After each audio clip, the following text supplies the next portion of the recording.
And going back to work after giving birth is never easy, but one mom is now sharing her story so you know your rights. After she says she was fired for fighting to get to pump breast milk at work to feed her child. RTV6's Nicole Griffin is holding her workplace accountable tonight. You guys say hi. Katrina Culhane returned from maternity leave in July of last year after having her son Hunter. She worked for the Indiana BMV in the central office downtown. In order to continue breastfeeding, she needed to pump while at work.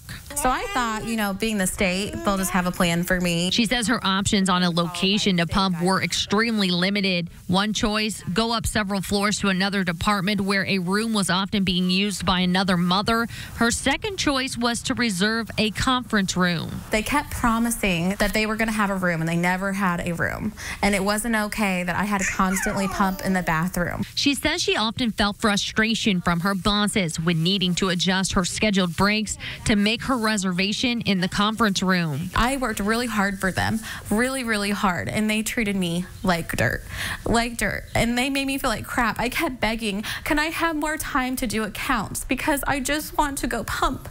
It was stressful. Every single day it was just so stressful. State law requires the following from state and political agencies: paid breaks to pump, reasonable effort to provide a room or other location other than a toilet stall, and a reasonable effort to provide a refrigerator to keep breast milk cold. It is absolutely important for a workplace to support these moms, especially when you're first going back to work.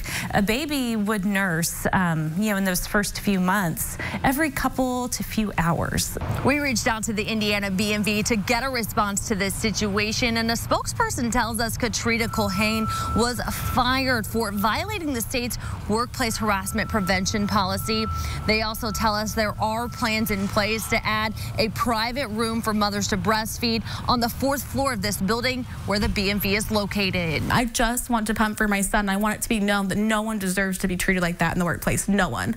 Nicole Griffin, RTV6. And Katrina denies harassing anyone during her time at the BMV and feels she was fired for complaining about lack of space to pump. The BMV says they do have private locations in the Indiana State Government Center where she worked.